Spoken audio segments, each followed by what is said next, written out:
Selamat datang kembali di channel Guru IPS Borneo.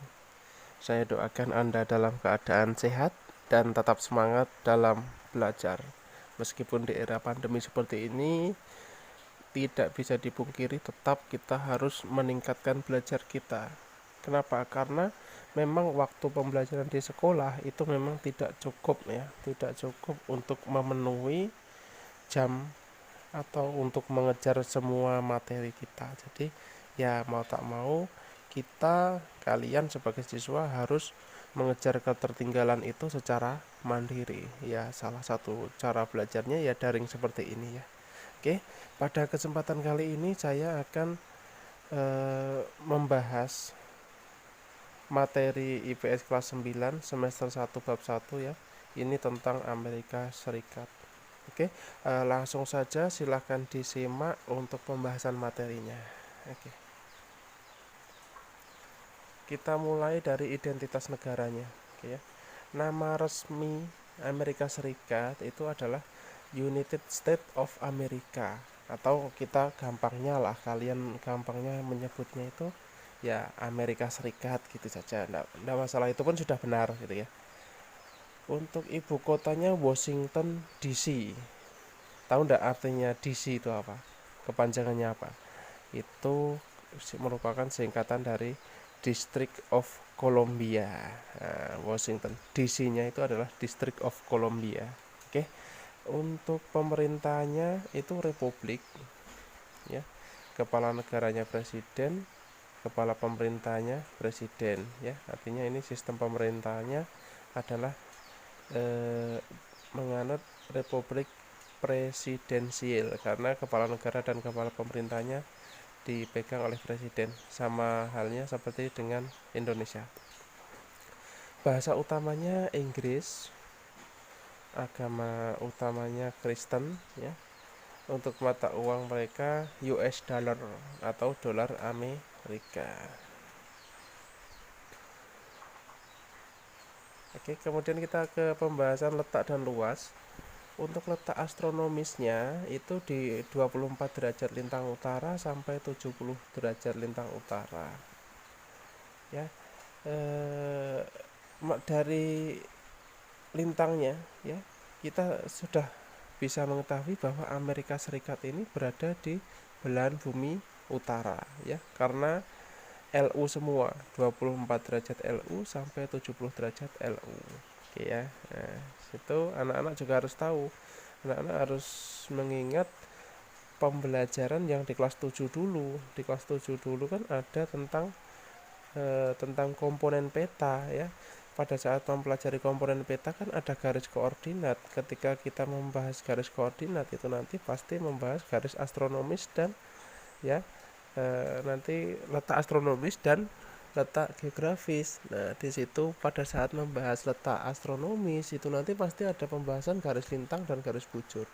Disitulah nanti kita bisa mengetahui suatu wilayah itu berada di belahan bumi utara atau belahan bumi selatan gitu. Oke, lanjut ke letak astronomis tadi. Setelah lintang kita menuju ke garis bujurnya. Ternyata di garis bujurnya 172 derajat bujur barat sampai dengan 66 derajat bujur barat gitu ya. Kalau bumi ini dibelah menjadi dua, artinya Amerika Serikat ini berada di belahan bumi yang sebelah kiri. Karena kalau kita menurut arah mata angin, itu atas itu adalah utara, sementara sebelah kiri adalah arah barat. Nah, Amerika Serikat ini semua wilayahnya berada di sebelah barat begitu ya. Oke, itu letak astronomisnya. Kemudian kita menuju ke luas wilayahnya. Oke. Nah, bisa kalian lihat di sini untuk luas wilayahnya ada 9.826.630 km persegi. Ini hampir sama luasnya dengan benua Eropa. Benua Eropa kan luasnya sekitar 10 juta kilometer persegi. Sementara Amerika Serikat sendiri luasnya sudah 9.826.000. Nah, hampir seperti benua Eropa dan lebih luas dibandingkan dengan benua Australia. Oke.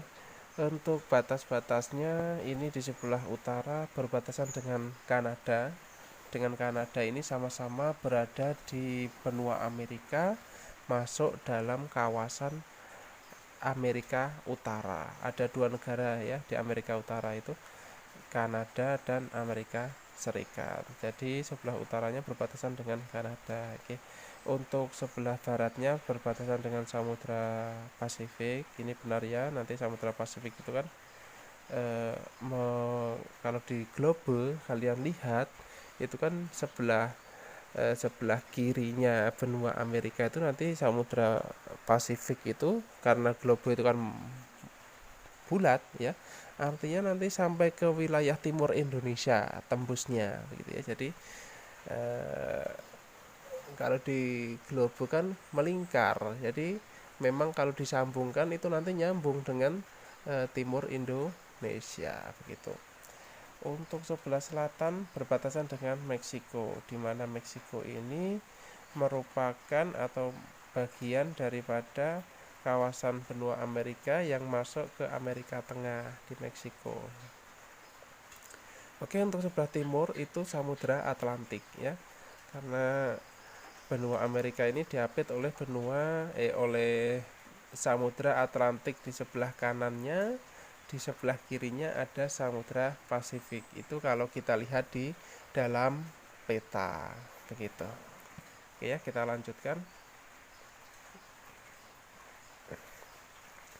Amerika Serikat ini terletak di kawasan Amerika Utara. Oke ya, ini tadi sudah saya bahas ya.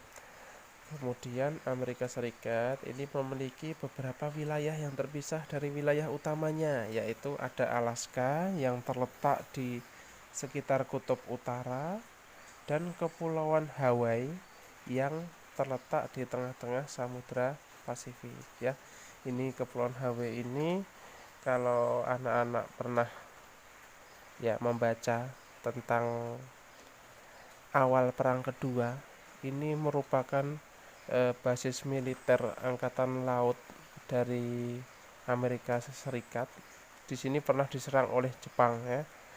Disinilah nanti yang menjadi awal dari Perang Kedua, di mana Amerika Serikat nanti memenangkan Perang Kedua itu dalam melawan Jepang. Oke, kita lanjutkan. Sekarang kita akan membahas tentang iklim dan musim.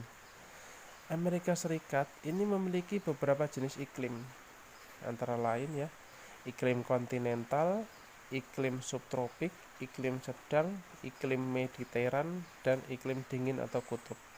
Ya, ada banyak sekali iklim yang ada di Amerika Serikat. Kenapa? Karena luasnya saja hampir satu benua Eropa, makanya memang banyak sekali iklim di sana. Artinya apa?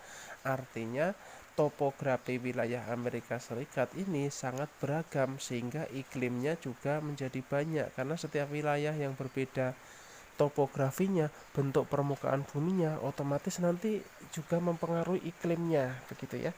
Nah, jadi anak-anak harus tahu ya tentang seperti itu ya, hal-hal yang mempengaruhi tentang iklim itu apa juga harus anak-anak pelajari juga. Oke. Kemudian kita membahas musim ya. Amerika Serikat ini memiliki 4 musim ya, antara lain yang pertama itu musim semi ya, bukan semia tapi musim semi. Yang B itu musim panas, C musim gugur, dan D musim dingin. Ini sama seperti di Asia Timur, itu misalkan ada di Jepang, Korea, itu ya ada 4 musim juga. Oke, kita lanjutkan ke pembahasan selanjutnya. Ini kita akan membahas tentang bentuk muka bumi ya, atau topografi Amerika Serikat. Oke. Amerika Serikat ini terdiri atas 2 rangkaian pegunungan besar, yaitu pegunungan Rocky atau sering disebut Rocky Mountain ya. Rocky Mountain. Mountain itu kan artinya gunung ya. Nah, nanti masalah bahasa Inggris silahkan komunikasi dengan guru bahasa Inggris kalian gitu ya. Di bagian barat itu ada tadi ya Rocky Mountain, kemudian ada juga pegunungan Appalachia itu di bagian timur. Jadi ada dua deretan pegunungan yang panjang, ada Rocky Mountain dan Appalachia. Rocky Mountain ini merupakan deretan gunung yang terpanjang yang ada di Amerika Serikat. Ya. Rocky Mountain ini memiliki beberapa puncak yang umumnya tidak terlalu tinggi. Sedangkan pegunungan Appalachia ini membentang hampir sejajar Samudra Atlantik sejauh 2.400 kilometer. Ya. Jadi dua pegunungan inilah yang membentang dari sebelah utara Amerika Serikat sampai ke ujung selatan Amerika Serikat.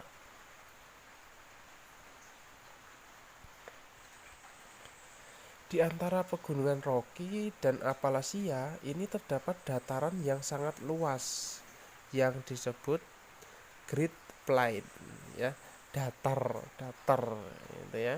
Itu kan plain atau ndak ada rasanya ya, kalau dalam bahasa Inggris sebenarnya itu ya, tapi di sini bahasanya adalah Great Plain ya. Nah, itu tergantung mereka lah yang menamakan pertama kali ya. Nah, jadi dataran yang sangat luas di antara pegunungan Rocky dan pegunungan Appalachia itu sering disebut dengan Great Plain ya, itu diingat-ingat ya, Great Plain. Kemudian di wilayah situ juga terdapat Sungai Mississippi ya, yang panjangnya Sungai Mississippi ini adalah 3.734 km. Gampang ini diingat-ingat. Sungai Mississippi panjangnya berapa? 3734 km. Sungai Mississippi ini ya merupakan sungai yang terpanjang kedua di Amerika Serikat. Loh, terus yang paling panjang sungai apa, Pak? Yang paling panjang di Amerika Serikat itu adalah Sungai Missouri. Sungai Missouri ini memiliki panjang 3.768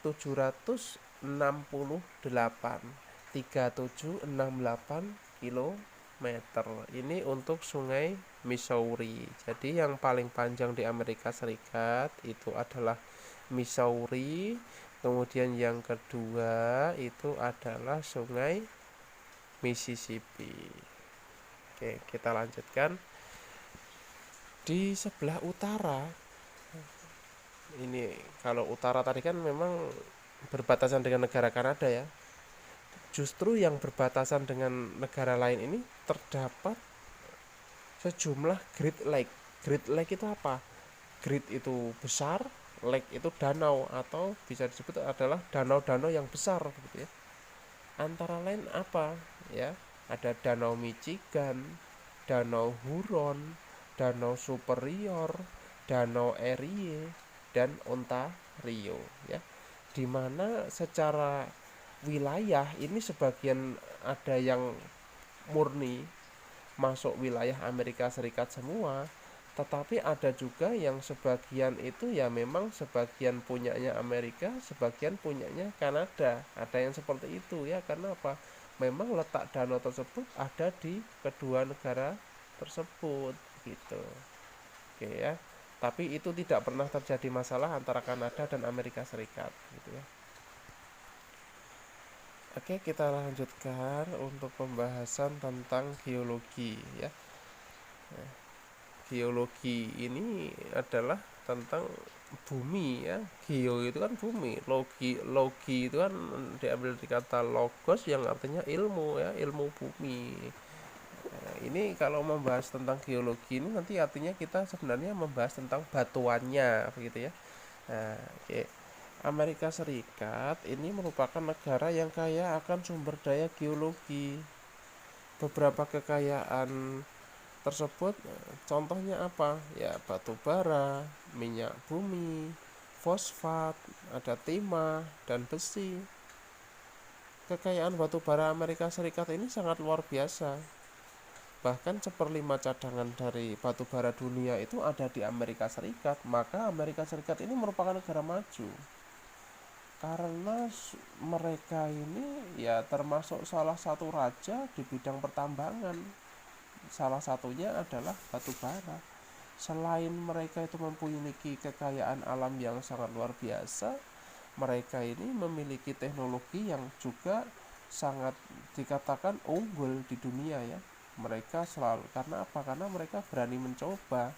Mereka ini para ilmuwannya dibiayai, mereka melakukan percobaan itu dibiayai, gagal buat lagi. Nah, begitu. Kalau negara kaya seperti itu, tidak seperti di negara berkembang. Mereka mau melakukan percobaan takut-takut. Kenapa? Keterbatasan biaya. Itu ya. Sehingga sebenarnya bagi negara-negara berkembang ini wajib ya belajar ke negara-negara maju seperti Amerika Serikat ini. Kita lanjutkan ya. Beberapa bahan tambang yang dihasilkan Amerika Serikat ini antara lain ya ada uranium, di mana uranium ini ya sangat terbatas dan harganya sangat mahal.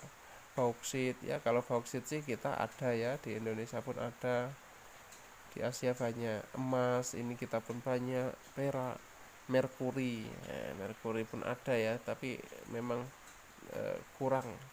Nikel, potas, besi dan gas alam. Oke. Dari kesemua barang tambang yang ada di sini, semuanya adalah termasuk sumber daya alam yang tidak bisa diperbarui atau apa ya istilahnya, perlu waktu lama untuk bisa menghasilkan yang baru. Jadi ya dikategorikan sumber daya alam yang tidak bisa diperbarui. Sehingga kita harus bijaksana dalam penggunaannya gitu. Oke, sekarang kita akan masuk ke pembahasan floranya ya. Di bagian, karena ini wilayah Amerika Serikat ini begitu luasnya, kita akan mulai dari bagian-bagiannya ya, yang mencolok floranya gitu ya. Oke. Di bagian utara ini terdapat wilayah pegunungan yang banyak ditumbuhi pohon pinus di sebelah utara ya. Di bagian tengah ini terdapat padang rumput atau stepa yang sangat luas. Wajar ya kalau di Amerika terdapat banyak padang rumput. Kalau anak-anak sering melihat di TV, di sana kan memang banyak wilayah yang bersalju ya. Ya wilayah-wilayah yang bersalju itulah yang akhirnya didominasi oleh padang rumput ya. Biasanya di situ nanti ada banyak serigala ya. Kalau di TV-TV itu ya, di beberapa negara memang sana banyak sekali untuk serigala ya di wilayah Amerika. Kemudian di bagian tenggara dapat dijumpai hutan yang menggugurkan daunnya setiap tahun. Ada istilahnya ya, bagi mereka para ilmuwan itu sudah menamainya hutan itu ya. Loh, hutan itu kok setiap tahunnya kok menggugurkan daunnya. Nah, akhirnya para ilmuwan yang kreatif itu menamakan hutan tersebut ya. Apa namanya? Namanya deciduous forest. Deciduous, hutan gugur begitu ya. Deciduous itu kan gugur begitu ya. Forest itu hutan. Oke. Untuk selanjutnya, pohon-pohon konifer yang tinggi dan besar-besar banyak tumbuh di daerah California. Kalau anak-anak sering melihat berita, pada saat ini mereka di sana, Amerika Serikat sana, di California itu sering terjadi kebakaran hutan. Ya, kenapa? Karena memang di sana banyak pohon-pohon konifer yang tinggi dan besar-besar. Sehingga apa? Sehingga banyak daun yang rontok, yang gugur pada saat musim panas. Dan di sana terkadang ada panas yang panasnya itu memang sangat tinggi, sehingga secara alami hutan-hutan mereka bisa terbakar. Pada saat itulah hutan di California sering menjalar, terbakar, yang susah untuk dipadamkan ya. Nah, itu ya. Maka sering-seringlah update informasi di televisi juga ya. Oh, bagaimana sih kabar di Amerika Serikat. Nah, begitu ya. Jadi memang untuk pembelajaran IPS ini bisa ya, nanti berbagai banyak media itu pun nanti akan selalu match atau terhubung begitu. Oke, kemudian kita ke fauna ya. Untuk jenis fauna yang hidup di Amerika Serikat ini ada banyak ya, karena wilayahnya yang sangat luas, jadi ada berbagai macam fauna ya. Kita mulai dari bison, antelope, dan beruang di kawasan Midwest ya. Kemudian Midwest itu di sebelah barat ya. Kemudian domba dan rusa ini di kawasan pegunungan ya. Domba dan rusa inilah nanti yang akan menjadi sasaran dari serigala ya, makanan-makanan dari serigala biasanya. Oke, untuk puma ini di pesisir Pasifik, oke ya. Artinya di sebelah barat juga ya ini untuk puma ini. Kemudian ada armadillo, selot, dan jaguar ini di kawasan barat daya. Oke. Ini kalau jaguar ini rata-rata di hutan hujan tropis yang masih lebat ya. Kalau untuk di Amerika Serikat sih ada, tapi tidak sebanyak macam di Amerika Tengah ya, macam di Brasil. Itulah yang paling banyak jaguar. Oke, itu fauna yang ada di Amerika. Oh, belum selesai ya. Ini masih ada beberapa juga ya. Untuk kita lihat di kelanjutannya. Oke, nah, ini masih ada ini. Oposum, aligator, buaya kardinal di kawasan selatan ya. Kemudian ada karibu, beruang kutub, anjing laut, serta paus di kawasan Alaska. Alaska ini adalah negara bagian yang terpisah dari wilayah lainnya gitu ya. Ada dua wilayah yang terpisah dari wilayah Amerika Serikat ya. Ada Alaska dan Hawaii tadi. Oke, itu tadi pembahasan tentang negara Amerika Serikat ya. Semoga bermanfaat ya. Semoga bisa menjadi referensi untuk belajar anak-anak ya. Jadi juga saya tujukan kepada orang tua siswa yang selalu mencarikan tempat atau media untuk belajar bagi anak-anaknya. Semoga ini juga bisa bermanfaat ya. Oke, mohon subscribe ya dan nyalakan belnya. Terima kasih. Kita lanjutkan pada materi selanjutnya.